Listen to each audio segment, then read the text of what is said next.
السلام علیکم. عدنان رشید آپ کی خدمت میں حاضر ہے. آپ دیکھ رہے ہوں گے کہ یہ سامنے کیا ہے. یہ لکھا ہے more than a day as a tiger, یعنی شیر کی حیثیت سے ایک دن سے زیادہ کی زندگی. یہ ٹیپو سلطان کے بارے میں ایک میوزیم ہے، ایگزیبیشن ہے، جہاں پہ ٹیپو سلطان کی تاریخ کے حوالے سے جو ان کی بندوقیں، ان کی تلواریں یا ان کی جو ملکیت میں چیزیں تھیں، جو ان کی اچیومنٹس تھی، وہ یہاں پر ملیشیا کے اس میوزیم نے جمع کی ہیں، خرید کے پوری دنیا سے، اور ہمارے لیے اکٹھا کیا یہ سارا سامان. تو میں انشاءاللہ آپ کو ٹیپو سلطان کے بارے میں ان کی ہسٹری بتاؤں گا. بہت مشہور ہے ان کا مقولہ کہ شیر کی ایک دن کی زندگی گیدڑ کی 100 سالہ زندگی سے بہتر ہے. یہ جو میوزیم کا ٹائٹل رکھا گیا ہے، یہ بھی وہیں سے انسپریشن لی گئی ہے. More than a day as a tiger, ایک دن سے زیادہ شیر کا ایک دن سے زیادہ، یعنی شیر ابھی تک زندہ ہے اور اس کی تاریخ بھی زندہ ہے اور اس کا ورثہ بھی زندہ ہے. ابھی ہم آپ کو دکھائیں گے کہ ٹیپو سلطان کے بارے میں یہاں جو تاریخی مواد اکٹھا کیا گیا وہ کس قدر محظوظ کرنے والا ہے. یہاں پر ٹیپو سلطان کی ہسٹری کے بارے میں ایک ایگزیبیشن منعقد ہوا ہے. یہ ملیشیا کا Islamic museum of Islamic arts ہے. یہاں پر ٹیپو سلطان کی جو زندگی کی ٹائم لائن ہے وہ دکھائی جا رہی ہے کہ 1782 میں سلطان حیدر علی کی وفات ہوئی اور ٹیپو سلطان 1782 سے 1799 تک سلطان رہے اور پھر شہید ہوئے میدان جنگ میں انگریزوں کے ساتھ لڑتے ہوئے. یہاں دیکھیے ٹیپو سلطان کی جو حکومت تھی اس کا حجم دکھایا گیا ہے کہ جنوبی ہندوستان میں میسور کی جو حکومت تھی وہ کہاں تک پھیلی ہوئی تھی. سرنگا پٹم کیپٹل تھا، دارالسلطنت تھا، اور میسور جو ہے وہ اس پوری امپائر کا اسٹیٹ کا نام تھا. ٹیپو سلطان جو شیر، ٹائیگر جس کو ہم کہتے ہیں، اس سے بہت زیادہ متاثر تھے اور ہر چیز پہ انہوں نے ٹائیگر کو ڈالا ہوا تھا. تلواروں پہ، اپنے کپڑوں پہ ٹائیگر کی جو دھاریاں ہوتی ہیں. اب یہ دیکھ لیجئے کہ میوزیم والوں نے بھی اس کا خاص خیال رکھا ہے کہ ٹائیگر کے ساتھ ٹیپو سلطان کی جو محبت تھی اس کا بھی یہاں پر اظہار کیا گیا ہے ہولوگرام ڈال کے. اور یہ ٹیپو سلطان کا سگنیچر سمجھیے جس پہ لکھا ہوا ہے اسد اللہ الغالب، شیر کی شکل میں لکھا ہوا ہے، اور عربی میں لکھا ہے اسد اللہ الغالب. ٹیپو سلطان ٹائیگر جو ایک جانور ہے اس سے بہت محبت رکھتے تھے اور انہیں بہت عزیز تھا. بلکہ یہ دیکھیے کہ ان کے جو ویپنز ہیں ان پہ بھی انہوں نے ٹائیگرز کی شکل کی ہتھیلیاں بنائیں. یہ بندوقیں یا یہ جو پستولیں ہیں اس وقت کی، یہ ٹیپو سلطان کی فیکٹری میں بنائی گئی.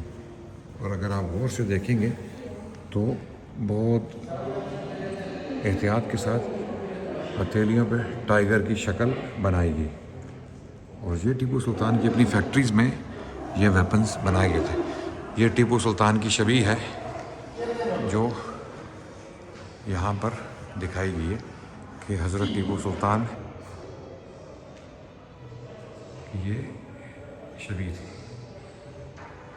جیسا کہ ہم تاریخ سے جانتے ہیں کہ سن 1799 میں ٹیپو سلطان مردانہ وار میدان جنگ میں لڑتے ہوئے شہید ہوئے، جس کے بارے میں اقبال نے بھی ایک شعر لکھا: در جہان نتوان اگر مردان عزیست، ہم چو مردان جان سپردن زندگی ایست. اگر مرد کی طرح زندگی گزارنا اس جہاں میں ممکن نہ ہو تو مرد کی طرح جان دے دینا ہی اصل زندگی ہے. یہ ٹیپو سلطان کے بارے میں اقبال نے شعر لکھے جب 1929 میں انہوں نے ٹیپو سلطان کے مزار کا دورہ کیا. تو یہاں پر ٹیپو سلطان کی زندگی سے بہت ساری چیزیں وابستہ جو تھیں ان کی نمائش کی جا رہی ہے. مثال کے طور پہ یہ تلواریں ٹیپو سلطان کی فیکٹریز میں بنائی گئی اور بہترین کرافٹ، بہترین کوالٹی کی تلواریں. آپ دیکھیے کہ ہر چیز پہ ٹائیگر ہے. ٹیپو سلطان کو ٹائیگر بہت پسند تھا، جانور جو تھا، بلکہ ان کی اپنی شخصیت کسی ٹائیگر سے کم نہیں تھی. اسی لیے ان کو شیر میسور یا ٹائیگر آف میسور کہا گیا. اور اس کی ایک وجہ یہ بھی ہے کہ ہر چیز پہ ٹائیگر کی شبیہ موجود ہے، ان کے کپڑوں پہ، ان کی تلواروں پہ، ان کے اسلحے پہ، ان کے کوئنز تک پہ. اب دیکھیے کہ یہ ببری دھاریں جو ہیں، اس کو ببری کہا جاتا ہے، یہ دھاریں جو ہیں یہ ٹائیگر سٹرائپس ہیں. جو دھاریاں ٹائیگر کے جسم پہ ہوتی ہیں یہ ان کو ریپرزینٹ کیا گیا بلیڈ کے اوپر بھی. ابھی دیکھیے یہ تلواریں ٹیپو سلطان کی فیکٹریز میں بنائی گئی تھیں. سرنگا پٹم جو ان کا دارالسلطنت تھا، کیپٹل تھا. اب یہ بندوقیں دیکھیے کہ کتنی ہائی کوالٹی کی بندوقیں ہیں. انجینئرز کے نام بھی اس کے اوپر لکھے ہیں. ٹیپو سلطان نے اپنے ہی انجینئرز کو فرانسیسی انجینئرز سے سیکھنے کے لیے یہ وقت دیا تاکہ وہ اپنا اسلحہ بنا سکیں اپنی فیکٹریز میں. یہ ٹیپو سلطان کی فیکٹریز میں بنی ہوئی بندوقیں ہیں جو 18ویں صدی عیسوی کے اواخر میں بنائی گئی. یعنی یہ سب سے بہترین ٹیکنالوجی تھی اس وقت. یعنی یورپینز بھی جو ہے وہ اس قسم کا اسلحہ نہیں بنا سکتے تھے. یعنی ٹیپو سلطان نے یورپینز کو بھی مات دے دی اس میدان میں. یہ ٹیپو سلطان کا ایک سکہ جو ہے آپ دیکھ سکتے ہیں، اس کی تصویر ہے. اسلامک آرٹس میوزیم ملیشیا نے ٹیپو سلطان کی یہ تمام چیزیں پوری دنیا سے خرید کے ایک جگہ اکٹھی کی تاکہ مسلمان عموماً خصوصاً اور دنیا کے دوسرے لوگ عموماً اس میوزیم کو وزٹ کر کے ٹیپو سلطان کے بارے میں جان سکیں. یہ ایک تلوار حال ہی میں ایک لنڈن آکشن سے خریدی گئی، میوزیم نے خریدی 14 ملین پاؤنڈ کی لاگت سے. 14 ملین پاؤنڈ جو اربوں میں، پاکستانی روپوں میں، اربوں میں یہ اماؤنٹ بن جاتی ہے. یہ تلوار ٹیپو سلطان کے آرام گاہ سے، یعنی ان کے بیڈ روم سے ملی تھی، اور اس کو پھر جو برطانوی جرنیل تھا اس کو تحفے میں دیا گیا، جس کا نام تھا ڈیوڈ بیئرڈ. تو یہ تلوار بعد میں مختلف آکشنز ہاؤس میں سیل کی گئی، اور ابھی حال ہی میں اس میوزیم نے اس کو 14 ملین پاؤنڈز کی لاگت سے خرید لیا. یہ یہاں کی ہائی لائٹ ہے. آپ دیکھ لیجیے گا، کچھ تفصیل یہاں پہ لکھی ہے انگریزی زبان میں. اگر آپ زوم ان کرنا چاہیں اس کو پاز کر کے پڑھ بھی سکتے ہیں. اور بہت ساری چیزیں اس میوزیم میں. میں آپ کو یہ ایگزیبیشن جلدی سے دکھانا چاہتا کہ اگر آپ ملیشیا سے گزر رہے ہیں تو یہاں پر یہ میوزیم ضرور دیکھیے. یہ دیکھیے کہ یہاں پہ ٹیپو سلطان اپنے تخت پہ براجمان ہیں، اور ان کے تخت کی یہ تصویر بعد میں بنائی گئی. ان کا تخت کچھ یوں لگتا تھا اور اس کو توڑ دیا گیا جب ان کے محل پہ حملہ ہوا، اور جب سلطان شہید ہو گئے اور سلطنت جو ہے وہ تار تار ہو گئی، تو اس کے بعد ان کی املاک پہ قبضہ کیا گیا اور مال غنیمت سمجھ کے سب کچھ لوٹ لیا گیا، اور تخت کو بھی توڑ کے جو ہے وہ بانٹ دیا گیا. تخت پہ سونا لگا ہوا تھا، اور اس تخت کا ایک چھوٹا سا حصہ جو ہے وہ بچ گیا، جو آپ یہاں دیکھ سکتے ہیں. یہ دیکھیے اگر آپ غور سے، تخت کے اوپر ٹائیگر کے سروں کا سونے کے بنے ہوئے یہ سر لگائے ہوئے تھے، اور ان میں سے ایک جو بچ گیا وہ یہاں پر اس میوزیم میں موجود ہے، اور وہ کچھ اس طرح تھا. یہ دیکھیے، یہ خالص سونے کا بنا ہوا ہے. اس میں ہیرے جواہرات جڑے ہوئے ہیں. یہاں پر آپ کو ایمرلز، روبیز اور ڈائمنڈز نظر آئیں گے اس فینل پہ. اور یہ ٹیپو سلطان کے تخت کا حصہ تھا ایک دور میں، اور یہ اس کا پایا تھا جو تخت کا پایا بچ گیا. باقی تخت کو توڑ دیا گیا اور پگھلا کے سونا جو ہے وہ بیچ دیا گیا. یہ بھی بندوق ایک بہت بہترین بندوق ٹیپو سلطان کے ہی اسلحہ خانے میں، فیکٹری میں بنائی گئی. اور دیکھیے کہ کس قدر تفصیل کے ساتھ ٹائیگر کو دوبارہ بندوق کے بٹ پہ لگایا گیا، اور یہاں پر ایسے لگ رہا ہے کہ ٹائیگر اپنے شکار پر حملہ کرنے والا ہے. اور یہاں پر جو یہ گھوڑا ہے، جس کو ہم اپنی زبان میں گھوڑا کہتے ہیں، یہ ہتھوڑا جو ٹریگر کو مارتا ہے اور پھر گولی چلتی ہے، یہ بارودی بندوقیں تھیں جن کو ہماری دیسی زبان میں دارو کٹ بندوق بھی کہتے ہیں.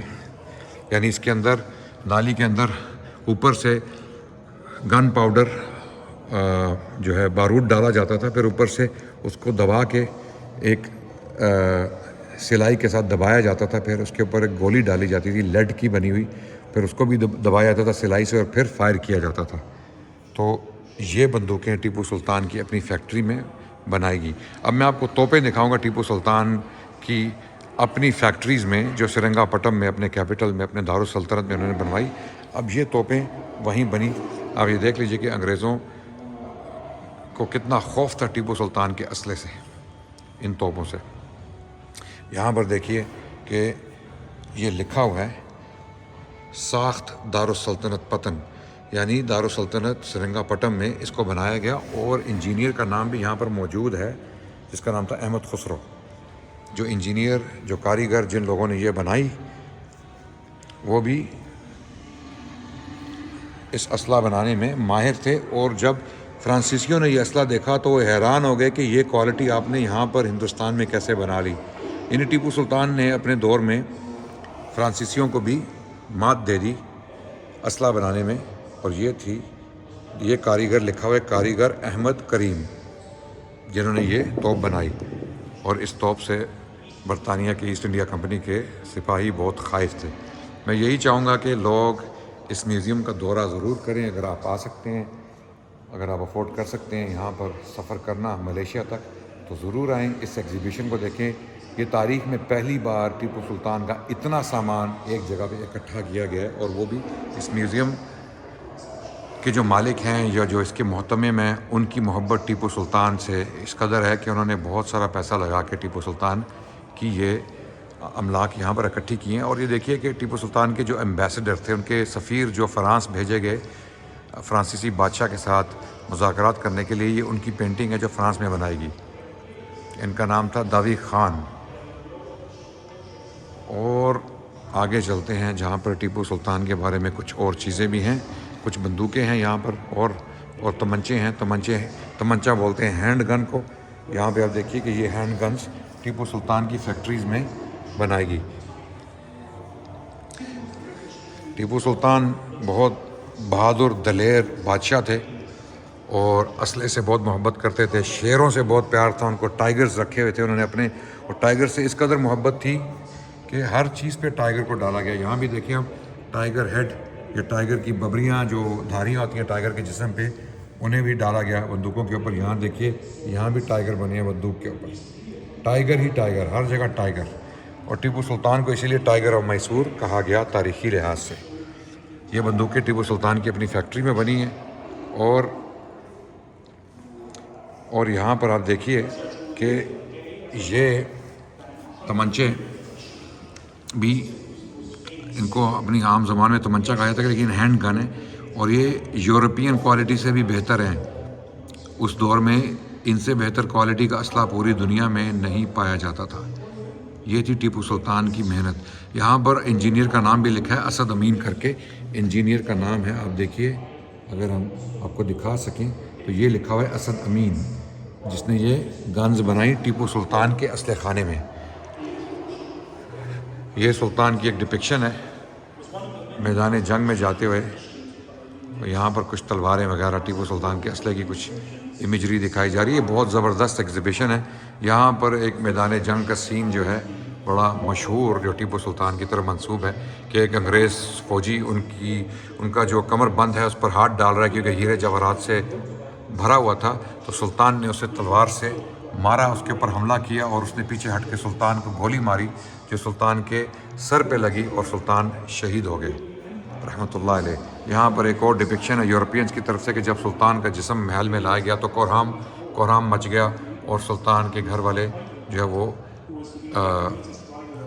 اس کا افسوس کا یا گریہ وزاری کا اظہار کر رہے ہیں۔ تو یہاں پر اس میوزیم میں بہت ساری چیزیں ہیں جو میں آپ کو ابھی اتنی جلدی نہیں دکھا سکتا، لیکن آپ آئیے، خود تشریف لائیے اور دیکھیے۔ یہ ایک پینٹنگ تھی جو ایک یورپین پینٹر نے بنائی تھی کہ ٹیپو سلطان کے بیٹے جب سرنڈر کر رہے تھے انگریزوں کے سامنے، فتح جب انگریزوں کو حاصل ہوئی، ٹیپو سلطان شہید ہو گئے، اور اس کے بعد ٹیپو سلطان کے بیٹے سرنڈر کر رہے ہیں، تو یہ اس کی ڈپکشن ہے۔ یہ بھی حال ہی میں پینٹنگ لندن کی ایک آکشن میں بکی ہے جو میوزیم نے خریدی ہے۔ ٹیپو سلطان کی شہادت کے بعد انگریزوں نے خوشی منائی اور دعویٰ کر دیا کہ اب ہندوستان ہمارا ہے، اور یہ میڈل بنائے گئے جو پوری فوج میں بانٹے گئے، یعنی شیر، برطانیہ کا شیر ہندوستانی ٹائیگر پہ غالب آ رہا ہے، اور اوپر لکھا ہوا ہے اسد اللہ الغالب۔ اور یہ میڈلز گولڈ میں بھی بنائے گئے، سلور میں بھی بنائے گئے۔ یہاں دیکھیے یہ ایک گولڈ میں بھی میڈل ہے۔ یہ میڈل برطانیہ حکومت نے، ایسٹ انڈیا کمپنی نے، اور کتابیں چھاپی گئی اس فتح کے بعد۔ یہ ٹیپو سلطان کے اوپر کچھ مہینوں کے بعد، ان کی شہادت کے کچھ مہینوں کے بعد یہ کتاب چھاپی گئی۔ آپ دیکھیے کہ اس کتاب کا موضوع ہی یہ ہے کہ ٹیپو سلطان کے ساتھ جنگ، سن 1800 میں لندن میں یہ کتاب چھاپی گئی، کچھ ہی مہینے بعد